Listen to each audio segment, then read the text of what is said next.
Good morning, Warsaw. Today is Saturday, 9th September. It will be cloudy with highs of 16 degrees Celsius or 60 degrees Fahrenheit for our American listeners. Sunrise will be at 6:16 a.m. and sunset at 7:22 p.m. We are on the 40th day of the Warsaw Uprising and Soviet planes are seen in the sky. Does this mean change is coming? Philippe, you know better than to tease our listeners like that. Well, yes, something is happening with the Soviets, so I will wait for Roger to come and take that over. But what's happening really on the ground today? Well, the insurgents in the Mokotów district, so in the south, they're on the offensive at the moment, trying to gain ground. And of course, we constantly have bombings again. This is a very repetitive thing throughout the whole of the city, and artillery fire. Also on this day, the Germans have decided that they are going to start heavily attacking various different barricades, especially in the midtown, so the Śródmieście district, where they're going at them with heavy armament. So, for example, grenades, grenade launchers, and tanks. And of course, the insurgents are still making radio appeals through Radio Błyskawica for help from the Allies, which they're still desperate for weapons, food, and any medical supplies.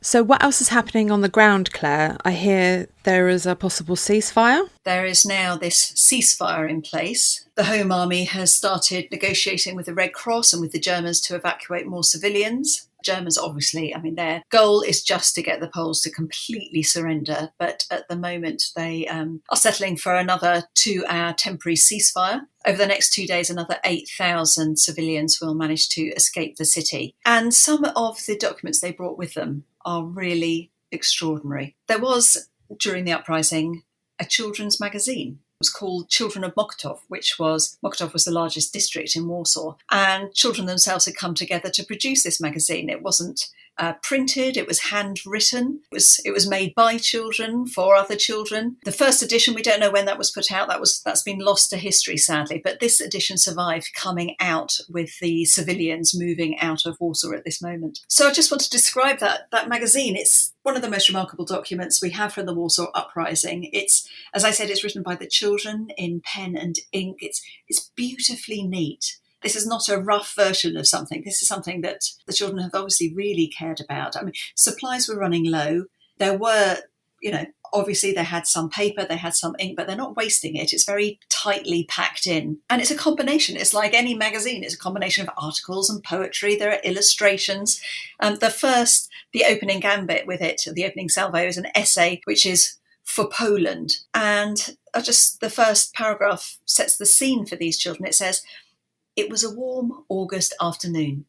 There was a light breeze which rustled the leaves on the trees and the flowers on the balcony." And so it sets off with this rather lovely, serene image of beautiful Warsaw in the summer. But very suddenly that atmosphere changes and they say, "The Germans are here. There's half a dozen of them behind us." And then it goes on to some pretty colourful language. And I'm delighted to say that they didn't hold back. Obviously, They'd overheard this as well, but they are really letting rip and insulting the Germans. Of course they are. They've probably lost family members already. And then their story progresses, that essay progresses into a story about the ongoing fighting with the Germans, but very much as seen through the children's eyes. And the next piece up is a rather fabulous drawing, illustration, pen and ink again, by children. And I used to work at Save the Children for some years, and one of the things that we did there with children, I wasn't in the programme side of it, but part of the work with children who had been through war and conflict and been traumatised, part of the work done with them was seeing if they wanted to draw, to illustrate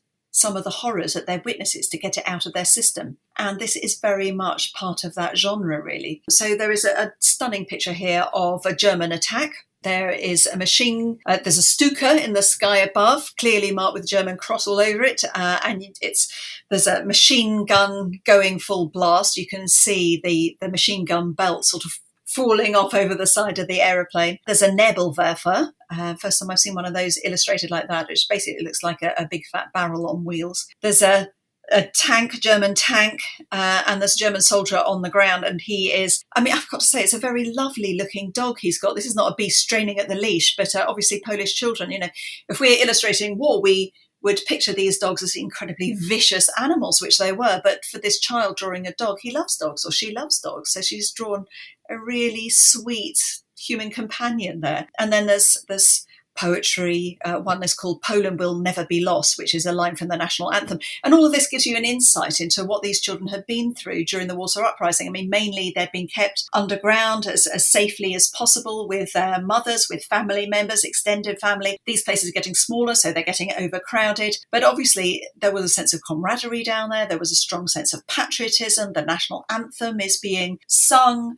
People are obviously talking about the atrocities of the Germans, which the children will pick up on in their language, the way they talk about them. But these are still children. I think that's summed up by one of the last entries in this beautiful magazine. It's a riddle. Children love riddles. It's not entirely legible, but I think we can all have a bit of a stab at what they're getting at. They say it's made from metal and wood. It spreads death everywhere, and soldiers carry them. So even in their word games, the war just permeates everything in the child's experience. We have this incredible testimony from Maria Sapua, who was 11 years old at the time of the Warsaw Uprising, and this gives us a little idea of what it was like to be a child and how innocent everything really was to them. Everyone says that only the insurgents fought, but in the uprising, everyone worked and fought. In our house, at the caretakers, there was a medical point. As a little girl, I spent whole days there, rolling up bandages, washing them, because there were no dressings. As a girl, I helped.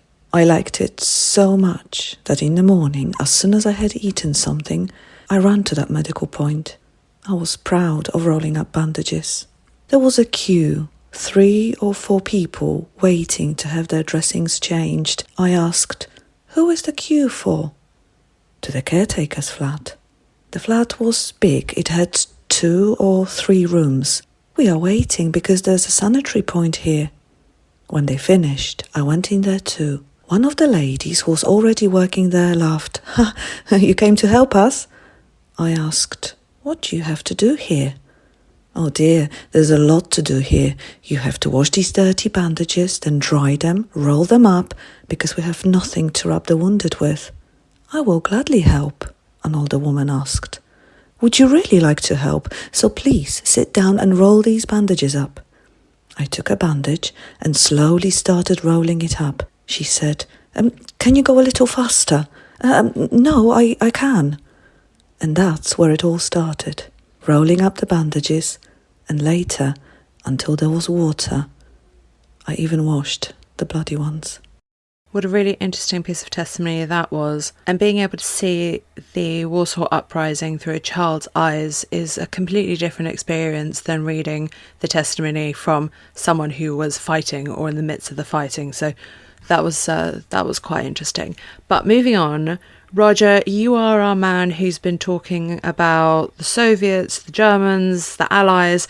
Where are we with this on this day? Yes, I've been dealing, in the last few days of this, I've been dealing with this sort of tripartite wrestle between the members of the Grand Alliance, Churchill, Roosevelt and Stalin, about how to deal with the conundrum that Warsaw presented to them. And there's an interesting development, again, I mean, rather cynical development on this day. Molotov, who's Vyacheslav Molotov was Stalin's foreign minister, famously signed the Molotov-Ribbentrop Pact, the Nazi-Soviet Pact in 1939. He's still foreign minister, and he writes a reply to Churchill's telegram a few days earlier, in which Churchill, if you remember, had been pressuring the Soviets into allowing Allied aircraft to land on Soviet soil so that they could more effectively supply Warsaw. The reply that Molotov gives is a sort of classic piece of sort of Soviet obfuscation, bureaucratization, you could call it, but with the intention of sort of delaying and obfuscating. And he says that the Soviet government would like to establish an independent commission. No such thing actually in the Soviet Union as an independent commission, but there we go. That's by the by. Would like to establish an independent commission to determine on whose orders the uprising in Warsaw was started and who is to blame for it.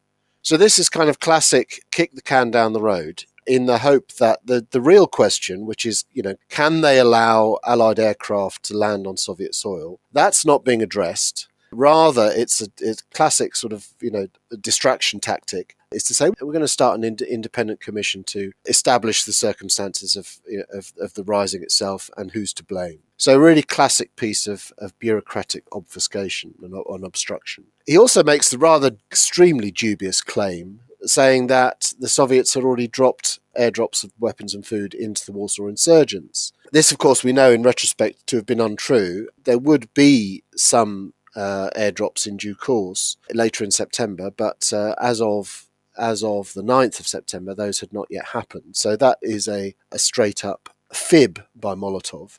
Of course, he's a Soviet politician, so he's quite accustomed to doing such things. But I think this is rather kind of instructive of Soviet tactics in trying to delay and obfuscate. So it's a rather telling document. Well, that's the end of day 40 for you. Thank you so much for joining us. Remember, if you like us on your favourite listening platform. And if you have any questions, feel free to send them our way. Otherwise, thank you so much, and we'll see you tomorrow for day 41.